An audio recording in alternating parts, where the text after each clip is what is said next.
नमो नमः मित्रों, संस्कृत जीवन में आप सभी का स्वागत है। हम लोग अपनी साहित्य की कक्षा में उपस्थित हैं। इसके अंतर्गत भर्तृहरि नीति शतकम ग्रंथ का अध्ययन हम लोग कर रहे हैं। तो अभी तक की कक्षा में हम लोगों ने कुल 91 श्लोकों का अध्ययन कर लिया है। आज उससे आगे के श्लोकों के साथ उपस्थित है और मैं आप सभी को बताना चाहूंगी आज की कक्षा में हमारे जो भी 3 श्लोक है यह सभी हमारे दैव पद्धति से संबंधित है और यह दैव पद्धति के अंतिम 3 श्लोक हैं। तो जैसा कि हम लोग अभी तक की कक्षा में दैव पद्धति के श्लोकों का ही अध्ययन कर रहे थे, तो आज की कक्षा में हम लोग हमारे जो दैव पद्धति के अंतिम 3 श्लोक रह गए हैं उनका अध्ययन समाप्त करेंगे।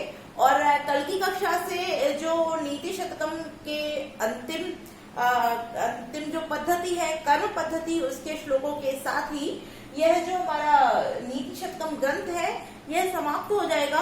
किंतु जो इसके परिशिष्ट भाग में कुछ श्लोक दिए गए हैं वह भी हमारी परीक्षा की दृष्टि से अति महत्वपूर्ण है, इसलिए उनका अध्ययन करने के तत्पश्चात ही हम लोग नीति शतकम ग्रंथ का अध्ययन समाप्त करेंगे। तो और कुछ लोग हमें कमेंट करके बता रहे थे कि मैम सुपर टेट का कोर्स कंप्लीट कराइए। तो मैं आप सभी को बताना चाहूंगी कि जो हमारा नीति शतकम ग्रंथ है, यह जो हमारा ग्रंथ है यह टीजीटी हो, पीजीटी हो, एलटी हो, स्टेट हो, सुपर टेट हो, सभी परीक्षाओं की दृष्टि से अत्यंत महत्वपूर्ण ग्रंथ है।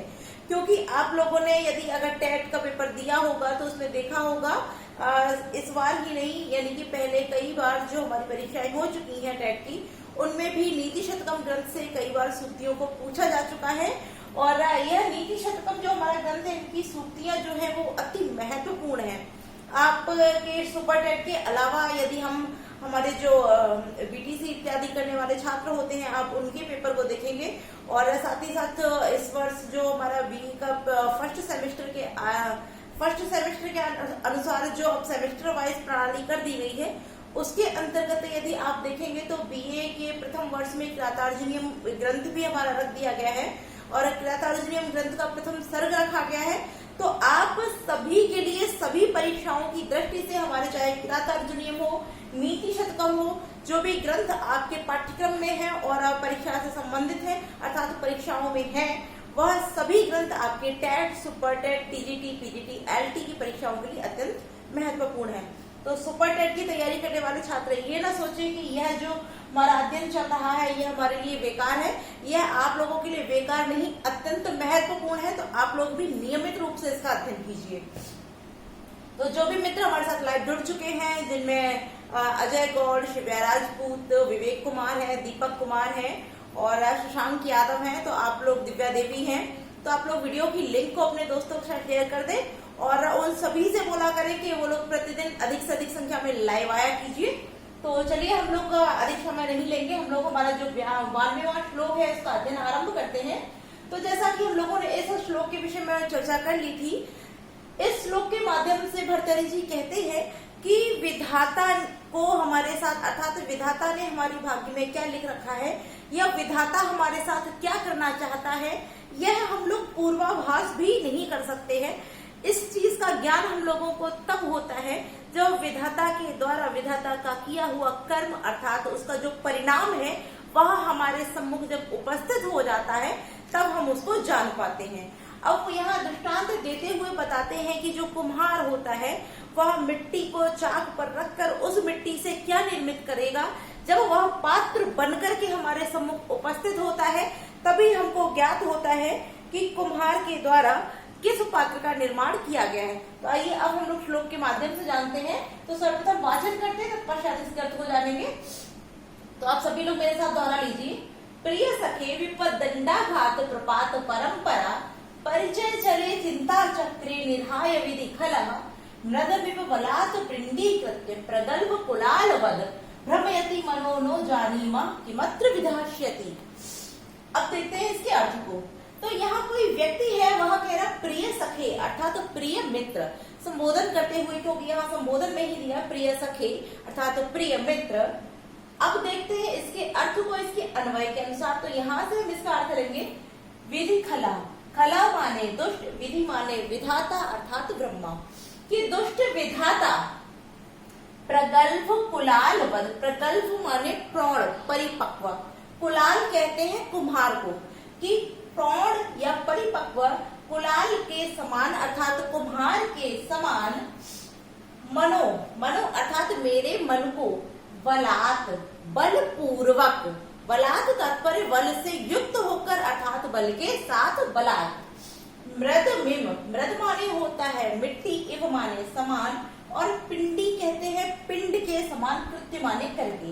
अब देखते हैं कि हे प्रिय सख या प्रिय मित्र, दुष्ट विधाता या दुष्ट ब्रह्मा प्रौढ़ कुम्हार के समान मेरे मन को बलपूर्वक मिट्टी के पिंड अर्थात लौंदे के समान, पिंडी माने लौंदे की, एव माने समान, कृत्य माने करके, कि मिट्टी के लौंदे के समान करके विपद दंडाघात, विपद विपत्तियां, दंड आघात माने प्रहार, कि विपद रूपी दंड के आघात या प्रहार के प्रपात माने पड़ने से परंपरा परिचय चले, परंपरा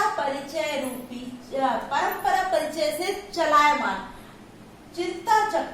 चिंता रूपी चक्र पर निधाय माने रख कर भ्रमयति माने घुमाता है। अब इसके एक एक अर्थ को देखते हैं भिन्न भिन्न करके। यहाँ कोई व्यक्ति कह रहा है कि प्रिय मित्र, दुष्ट विधाता विपत्ति के दंडे से आघात अर्थात विपत्ति रूपी डंडे के प्रहार के पड़ने से परंपरा परिचय के चलायमान चिंता रूपी चक्र पर रखकर भ्रमयति माने मुझे घुमा रहा है, या किसको, मना मेरे मन को घुमा रहा है। अब यहाँ उदाहरण देते किसका, कि प्रगल्भ कुलालवद, कि जिस प्रकार एक परिपक्व कुम्हार मिट्टी को लौंदे के समान करके, एक आपने देखा होगा जब कुम्हार किसी बर्तन मिट्टी से कोई पात्र बनाता है तो एक चक्का सा होता है, एक पहिया सा होता है, और उसके बीचों बीच में मिट्टी को अच्छे से गूंथ करके और उसमें बिल्कुल बीचा बीच में उसको पिंड अर्थात लंबा सा करके वहां रख लेता है, और तब एक डंडे की सहायता से वो उस चक्के को अच्छे से घुमा देता है और उसके पश्चात वह उस मिट्टी से पात्र को बनाने लगता है। तो यही एक व्यक्ति कह रहा है कि उस दुष्ट विधाता ने उस प्रगल्भ कुलाल अर्थात प्रौढ़ कुम्हार के समान मेरे मन को बलपूर्वक, जिस प्रकार कुम्हार मिट्टी को लौंदे के समान करके बलपूर्वक उस पहिए के चाक के बीच में रख देता है, उसी प्रकार इस विधाता ने मेरे मन को बलपूर्वक वहां रख दिया है। और क्या किया है कि विपद रूपी डंडे के पड़ने से, विपद रूपी डंडे के प्रहार के पड़ने से परंपरा परिचय से चलायमान अर्थात परंपरा रूपी परिचय जो डंडा बता रहे हैं कि जिस डंडे से चाक को घुमाया जा रहा है, वो विधाता ने किस प्रकार का डंडा लिया कि विपत्ति रूपी डंडा। उस विपत्ति रूपी डंडे से क्या कर रहे हैं, चिंता रूपी चक्र पर रखकर, किसको, मना मेरे मन को चिंता रूपी चक्र पर रखकर भ्रमयति माने घुमा रहा है, कि जिस प्रकार से कुम्हार मिट्टी को लौंदा बनाकर बलपूर्वक चाक के बीच में रख के उसको डंडे से घुमाता है, उसी प्रकार यह दुष्ट ब्रह्मा मेरे मन को बलपूर्वक इस विपद रूपी डंडे अर्थात चिंता रूपी जो पहिया है उसका चाक का, तो उसको कैसा बताया, चिंता रूपी चक्र पर बलपूर्वक डंडे से घुमा रहा है। आगे कहते हैं कि किमत्र विधास्यति, अत्र किमत्र अर्थात यह जो विधाता है वो किम माने क्या, विधास्यति माने करेगा, न जानी मह मैं नहीं जानता हूँ कि यह जो विधाता है यह मेरे साथ क्या करना चाहता है, यह मैं नहीं जानता हूँ। यह तो मेरे मन को अभी इस चिंता रूपी चक्र पर रखकर विपद रूपी डंडे से लगातार प्रहार करता हुआ मुझे मेरे मन को घुमा रहा है, किंतु यह जो विधाता है यह मेरे साथ क्या करना चाहता है यह मैं नहीं जानता हूँ। और किस प्रकार नहीं जानता हूँ कि जिस प्रकार जो कुम्हार होता है वो मिट्टी से किस पात्र का निर्माण करेगा, जैसे अन्य कोई नहीं जान पाता है, उसी प्रकार से मैं यह नहीं जान पाता हूँ कि यह जो विधाता है ये मेरे साथ विधाशति माने क्या करेगा, न जानी मां मैं नहीं जानता हूँ। तो मेरे ख्याल से प्रश्न का अर्थ जो है श्लोक का स्पष्ट हो गया होगा। अब यहाँ से हम प्रश्नों को देख लेते हैं। तो सर्वप्रथम यहाँ जो प्रश्न बनता है कि जो भर्तृहरि जी हैं वह विधाता को किसकी उपमा देते हुए यहाँ अर्थात किसके साथ दृष्टांत देते हुए बता रहे हैं। तो विधाता को यहाँ प्रगल्भ कुलाल वध कहा गया अर्थात दुष्ट। पहले तो यहाँ विधाता को खल अर्थात दुष्ट कहा गया है और फिर इनकी जो उपमा है वो एक प्रौढ़ कुम्हार के साथ देते हुए यहाँ भर्तृहरि जी वर्णन कर रहे हैं। आगे प्रश्न यह बन सकता है कि कुम्हार के चाक की उपमा यहाँ किसको अर्थात किसको कुम्हार के चाक की उपमा दी गई है। तो चिंता रूपी चक्र को कुम्हार के चाक की उपमा देते हैं। आगे प्रश्न यह बन जाता है जैसे कि मन है, मन को किसके समान करके बलपूर्वक रखा जा रहा है। तो मृद में वो पिंडी कृत्य अर्थात मिट्टी के लौंदे के समान करके मन को बलपूर्वक वहां रखा जा रहा है। तो अन्य मुझे प्रश्न कोई मुख्य नहीं, वैसे तो मुख्य यही प्रश्न हमारे बनते हैं। अब हम इसकी व्याकरणिक टिप्पणियां देख लेते हैं क्योंकि इसकी जो टिप्पणियां हैं वह मुख्य भी है और इम्पोर्टेंट भी है। तो सबसे पहले हमारा जो शब्द आ जाता है यहाँ पर लिखा हुआ प्रिय सखे। तो क्योंकि यहाँ सखा की विशेषता बताई जा रही है इस कारण विशेषण विशेष होने के कारण इस शब्द में कर्मधारय समास हो जाएगा। और यदि हम आगे दिखा हुआ विपद दंडा विपद दंडाघात, तो अगर इस शब्द की बात करें विपद दंडाघात तो विपद दंडा विपद दंड केवल इतने शब्द की बात करते हैं विपद दंड, तब यहाँ क्या हो जाए विपद रूपी डंडा। विपद रूपी डंडा यानी कि इस शब्द में रूपक अलंकार हो जाता है। और यहाँ अर्थात अलंकार की ही पहले चर्चा कर लेते हैं। तो विपद दंड में रूपक अलंकार हो जाएगा। उसी प्रकार यहाँ चिंता चक्र शब्द में भी रूपक अलंकार हो जाएगा कि चिंता रूपी चक्र। तब यहाँ पर भी जो हमारा है वह क्या हो जाएगा चिंता चक्र अर्थात चिंता रूपी चक्र पर। तो यहाँ पर भी चिंता चक्र विपद दंड में दोनों में ही रूपक अलंकार हो जाता है। आगे जो हमारा शब्द है यहाँ पर मृदमेव, तो मृदमेव मृद के समान। तब यहाँ पर हमारा इस शब्द में उपमा अलंकार हो जाएगा। और जैसे कि उपमा अलंकार हो जाएगा इसके अलावा हमारा यहाँ जो शब्द है विधि खल अर्थात दुष्ट तो यहाँ जो मृदमेव है इस शब्द में ही हमारा क्या हो जाता है उपमा अलंकार हो जाता है।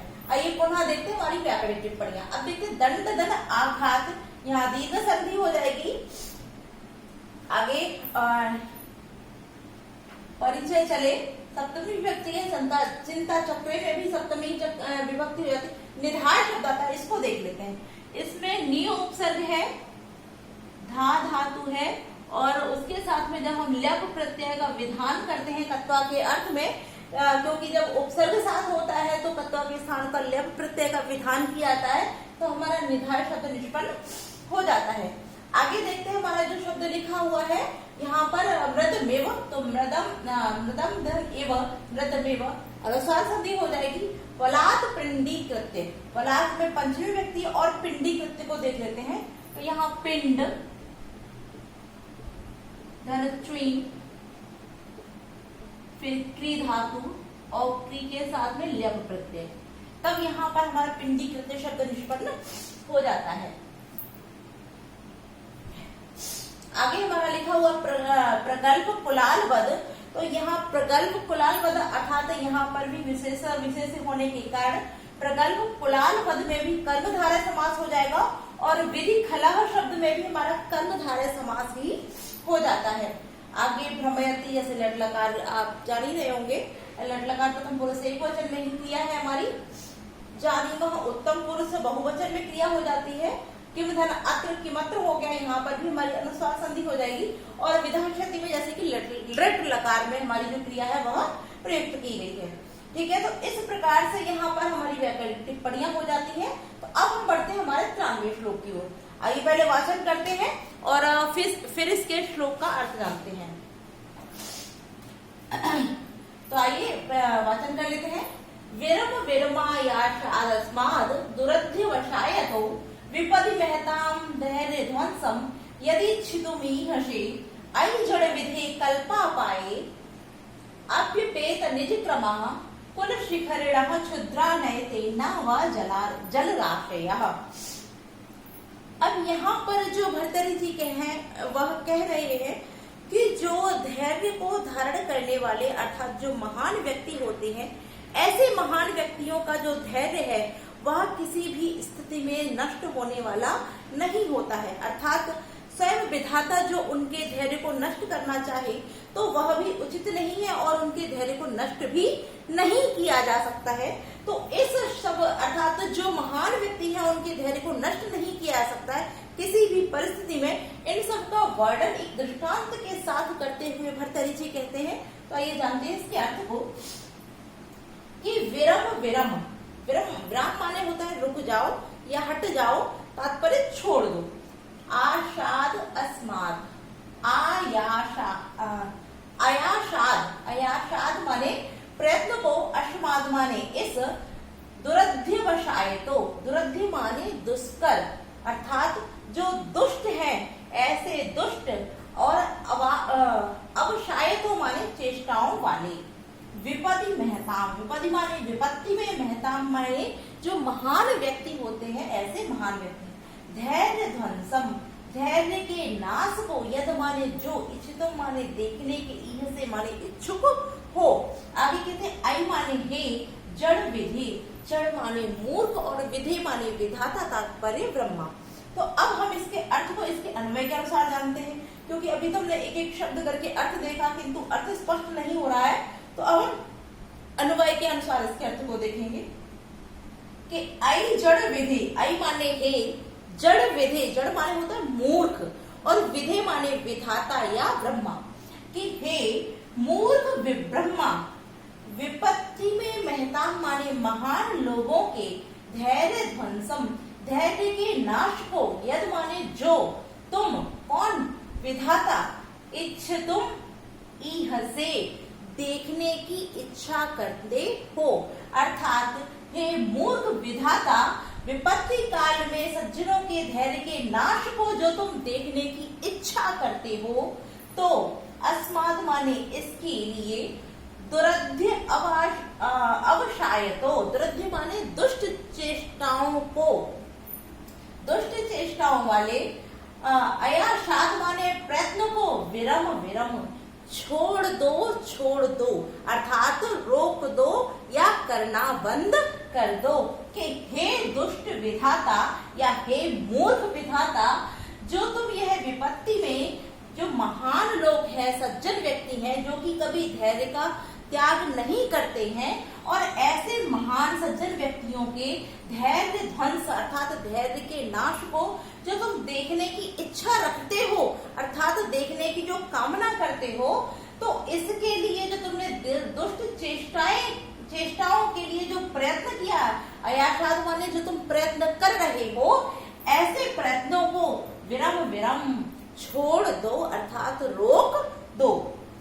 अब यहाँ उदाहरण देते हुए कह रहे हैं कि किस प्रकार से, कि कल्प अपाये, कल्प अर्थात जो कल्प होता है अर्थात युग जो होता है, युग के, अपाय माने अंत में, तो चाहे इसको कल्पांत बोली चाहे युग के अंत में, कि कल्पांत में भी, एते माने ये, कि कल्पांत में भी ये।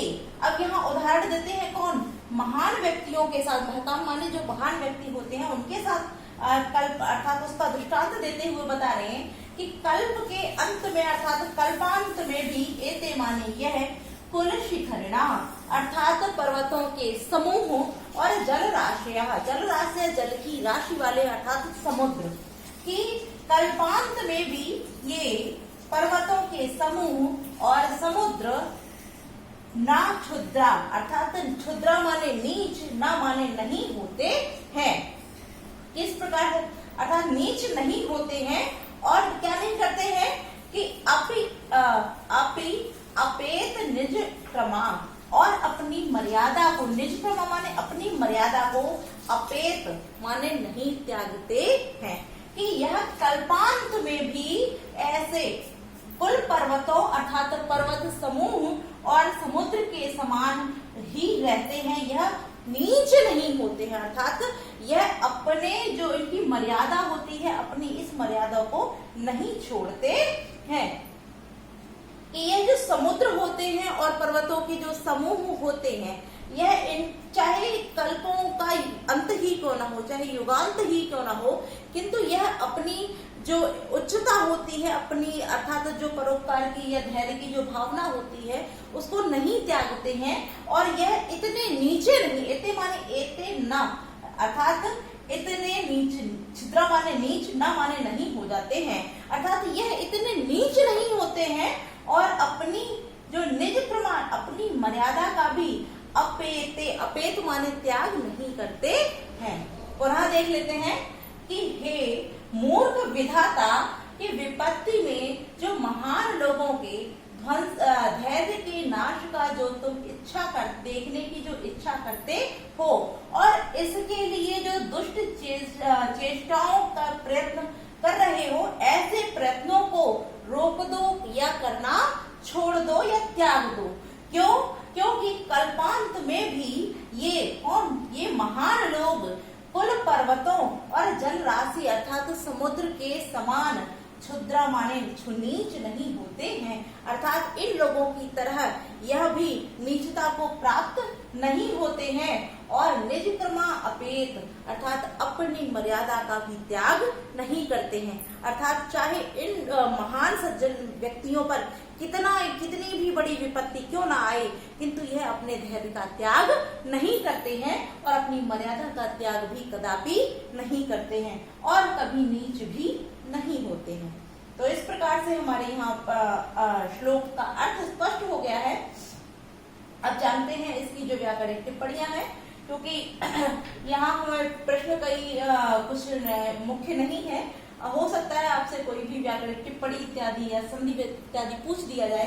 तो इसके लिए अब जैसे कि हम यहाँ देखते हैं विरम विरम, उसके बाद में अशायाद, अशायाद और विरम जो शब्द है यहाँ दीर्घ स्वर संधि हो जाती है और अशायाद घन अस्माद हो जाएगा। तो यहाँ पर भी हमारी संधि हो जाएगी दुरध्यवशायतो विपदि महताम धैर्य ध्वंसम यदि इच्छितुम। यहाँ विरम शब्द जो है इसकी निष्पत्ति देख लेते हैं। तो इसमें वि उपसर्ग है और वि उपसर्ग के साथ रम धातु है और रम धातु के साथ जब हम लोट लकार प्रथम पुरुष लोट लकार मध्यम पुरुष एक वचन की जब क्रिया लगाएंगे तो विरम शब्द निष्पन्न हो जाता है। उसके बाद में यहाँ आयाशा शब्द जो है आयाशा, तो इसमें आ उपसर्ग है यश धातु के साथ जहाँ हम घय प्रत्यय का विधान करते हैं तब हमारा आयाशः शब्द बन जाता है और स्वादि की उत्पत्ति करके, जैसा कि आप देख रहे हैं यहाँ पर आयाशाद और अस्माद दोनों में ही पंचमी है, तो स्वाद की उत्पत्ति करके यहाँ पंचमी व्यक्ति का विधान करने पर आयाशाद शब्द निष्पन्न हो जाता है। अब दुरध्यवसाय दोष जो शब्द है इसमें दुष्ट अध्यवसाय यस्मिन सह, इस प्रकार से यहाँ बहुब्रीहि समास हो जाता है। और धैर्य ध्वंस, तो धैर्य ध्वंस धैर्य का नाश, तब यहाँ षष्ठी पुरुष समास हो जाएगा।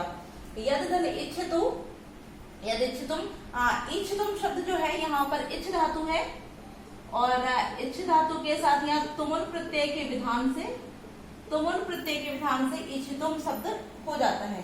फिर इच्छतुम धन ईहशी हो जाएगा हमारा और आई गढ़विदे कल्पा पाए, कल्प धन अपाए, कल्पा पाए दीर्घ स्वर संधि और उसके बाद में अपाय धन अपि, यहाँ पर एंग पदांतरति सूत्र से पूर्व रूप संधि और उसके बाद में अपि धन अपेत यड़ संधि हो जाएगी। और उसके बाद में यदि हम बात करें यहाँ पर हमारा लिखा हुआ कुल शिखरणा, तो कुल शिखरणा अर्थात जो पर्वतों का कल्पा पाए शब्द हमारा छूट रहा है, तो कल्प के अपाय अर्थात कल्प के अंत में, तो कल्पांत कल्पश्य अपाए, कल्पश्य धन अपाए तो कल्पा पाए हो जाएगा। तब यहाँ पर भी कल्पा पाए शब्द में भी हमारा षष्ठी तत्पुरुष समास हो जाता है। और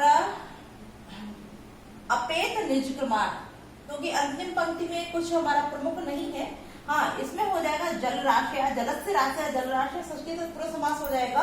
और अपेत निज क्रमा इस शब्द में हमारा बहुब्रीहि समास हो जाता है। ठीक है, अब हम बात कर लेते हैं इसमें छंद की। तो जैसे कि है जो हमारा श्लोक है 93 वाला, यह हरणी छंद में है। और यदि हम अलंकार की बात करें तो इसमें जैसा कि दृष्टांत देते हुए भर्तृहरि जी बता रहे हैं, इस कारण से यहाँ दृष्टांत अलंकार है। और दृष्टांत अलंकार के साथ साथ कुछ किताबों में इस श्लोक के अंतर्गत व्यतिरेक अलंकार भी बताया गया है। तो इस श्लोक में व्यतिरेक के साथ साथ दृष्टांत अर्थात दृष्टांत अलंकार भी है और व्यतिरेक अलंकार भी। तो हमारा 93 श्लोक कंप्लीट हो चुका है। अब हम बढ़ते हैं हमारे 94 और धैर्य पद्धति के अंतिम श्लोक की ओर। तो आइए पहले वाचन करते हैं, तत्पश्चात अर्थ को जानते हैं। तो आप सभी लोग मेरे साथ दोहरा लीजिए। दैवेन प्रभुणा स्वयं जगति यद्यस्य प्रमाणीकृतम् ततस्योपन में मनागपि महान्यवाश्रय कारणम् सर्वाशा परिपूर के जलधरे वर्षत्यपि प्रत्यहम् सूक्ष्मा एव पतन्ति चातक मुखे दुत्रापयो बिंधवा। अभी यहाँ भर्तृहरि जी इस श्लोक के माध्यम से बताना चाहते हैं कि जिस व्यक्ति के भाग्य में विधाता ने जितना लिख रखा है उस व्यक्ति को उतना हर हाल में ही प्राप्त होना है। चाहे कैसे भी उसको प्राप्त हो उतना ही प्राप्त होगा, ना उससे कम और ना ही उससे अधिक। तो वो तो उसको किसी भी परिस्थिति में प्राप्त ही होगा। जैसे कि हम लोगों ने पहले भी एक श्लोक था उसमें अध्ययन किया था कि जितना भाग्य में है वह चाहे आप मरुस्थल में हो तब भी आपको प्राप्त होगा और चाहे आप सुमेरु पर्वत पे हो तब भी आपको प्राप्त होगा। और यदि आपके भाग्य में नहीं है तो आप कहीं भी हो और आपके भाग्य से वह चला भी जाएगा। तो इसी प्रकार से इस श्लोक में भी एक दृष्टांत देते हुए ही भर्तृहरि जी बताते हैं कि किस प्रकार से व्यक्ति के भाग्य की वस्तु उसको स्वयं ही प्राप्त होती है, उससे अधिक नहीं। आइए अर्थ को जानते हैं कि दैवेन माने भाग्य से, प्रभुणा माने शक्तिशाली, कि शक्तिशाली या प्रभुत्वशाली। दैवेन माने भाग्य ने, स्वयं जगति माने संसार में, यदि अश्य प्रमाणीकृतम, यदि अश्य यद माने जिसके, यद माने जो, अश्य माने जिसके या जिस पुरुष के, प्रमाणीकृतम प्रमाणित कर दिया अर्थात लिख दिया है कि स्वयं शक्तिशाली भाग्य ने संसार में जिस मनुष्य के भाग्य में, प्रमाणीकृतम जो लिख दिया है कि जिस मनुष्य के भाग्य में इस शक्तिशाली या समर्थ भाग्य ने जिस व्यक्ति के मस्तक या भाग्य में जितना लिख दिया है वह, तत्माने वह, अश्य उसको फिर अश्य उपनमेत, उपनमेत माने उतना ही प्राप्त होगा, कि वह उसको उतना ही प्राप्त होगा। पुनः देखते हैं कि समर्थ, स्वयं समर्थ भाग्य ने, यद अश्य जिस मनुष्य के लिए, यद माने जो, जगति माने संसार में, प्रमाणीकृतम निर्मित कर दिया, निर्धारित कर दिया है, प्रमाणित कर दिया अर्थात निश्चित कर दिया है, तत् अश्य उसको वह उपनमेत उतना ही प्राप्त होगा। आगे कह रहे हैं कि मनागपि तनिक भी या थोड़ा सा भी, महान न एव आश्रय, कि महान लोगों का आश्रय, आश्रय ना माने नहीं, कारण माने कारण होता है, कि महान लोगों का आश्रय इसमें मनागपि थोड़ा सा भी, कारण माने कारण ना माने नहीं होता है, कि जिस व्यक्ति के भाग्य में विधाता ने पूर्व में जो भी निर्मित कर रखा है वह उसको उतना ही प्राप्त होगा। इसमें आप किसी महान व्यक्ति का यदि आश्रय लेते हैं कि मैं राजा का सेवक बन जाऊं तो मेरे पास अत्यधिक धन आ जाएगा, तो ऐसा नहीं है, आपको उतना ही प्राप्त होगा जितना विधाता ने पहले ही निर्धारित कर रखा है। फिर चाहे आप किसी राजा के सेवक हो या किसी उस राजा के सेवक हो, तब भी आपको उतना ही प्राप्त होगा। उसमें किसी भी महान व्यक्ति के आश्रय का कोई कारण तनिक भी, मनागपि माने तनिक भी नहीं होता है। आगे कहने कि किस प्रकार से, अब यहाँ दृष्टांत दे रहे हैं कि सर्व आशा परिपूर के, सर्व माने सभी की आशा को, परिपूर के पूरा करने वाला, कि सभी की आशाओं को पूरा करने वाला जलधरे, जल धारण करने वाला, अर्थात क्या, जल धारण करने वाला कौन होता है? मेघ। तात्पर्य जो बादल है वह, अर्थात जो मेघ है, सभी की आशाओं को पूरा करने वाला वह मेघ वर्षत्यपि प्रत्यहम, प्रत्यहम माने प्रतिदिन, वर्षति माने वर्षा करता है। कि जो सभी की आशाओं को पूरा करने वाला मेघ होता है वो प्रतिदिन वर्षा करता है, अर्थात बरसता है। किंतु अब यहाँ बोल रहे किंतु चातक मुखे, जो चातक पक्षी होता है, आप सभी ने चातक का नाम सुना होगा, कि जो चातक पक्षी होता है उसके मुख में द्वित्रा, द्वित्रा अर्थात दो तीन ही, पयः बिंदवः, पयः पानी की, बिंदवः माने बूंदे, सूक्ष्म एवं पतंती, सूक्ष्म अर्थात छोटी छोटी ही, एवं माने ही, पतंती माने पड़ती है। कि जो सभी की आशाओं को पूरा करने वाला बादल होता है वो प्रतिदिन वर्षा करता है और अत्यधिक मात्रा में वर्षा करता है, किंतु जो चातक पक्षी होता है उसके मुख में पानी की बूंदें दो तीन ही, वो भी सूक्ष्म ही गिरती है। जबकि वही बादल जो है वो अन्य व्यक्ति को, ऐसा तो नहीं है कि जब बादल वर्षा करता है तो एक व्यक्ति को अधिक जल दे दे और दूसरे को कम दे, वह समान वर्षा करता है। किंतु जो चातक पक्षी होता है उसके मुख में उस जल की बूंदें दो तीन ही जाती हैं और वो भी अत्यधिक सूक्ष्म होकर ही जाती हैं। तो यही दृष्टांत देते हैं कि स्वयं समर्थ भाग्य ने संसार में जिस व्यक्ति के भाग्य में जो भी निर्धारित कर दिया है या लिख दिया है, यह उसको उतना ही प्राप्त होगा। महान व्यक्ति के आश्रय का इसमें तनिक भी कारण नहीं होता है, क्योंकि सभी की आशाओं को पूरा करने वाला जल मेघ प्रतिदिन वर्षा करता है, किंतु चातक के मुख में जल की बूंदें दो तीन ही सूक्ष्म होकर गिरती है, कि सूक्ष्म होकर दो तीन बूंदें ही चातक के मुख के अंदर गिरती हैं। तो यहाँ हमारा श्लोक स्पष्ट हो गया, अर्थ स्पष्ट हो गया है। अब इसको हम यहीं रहने देते हैं और इससे संबंधित जो प्रश्न है या इसकी जो व्याकरण टिप्पणियां हैं ये कल की कक्षा में देख लेंगे। और आप सभी को क्लास कैसी लगी आप लोग कमेंट करके अवश्य बताएं।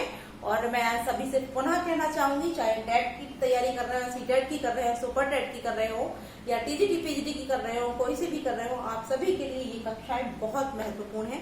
तो आप लोग प्रतिदिन लाइव आया कीजिए और इसकी जो मुख्य मुख्य श्रुतियां हैं उनको अवश्य ही नोट करके उनके शब्दार्थ सहित उसकी व्याकरणिक टिप्पणियों को लिखा कीजिए। तो आज के लिए इतना मित्रों, नमो नमः।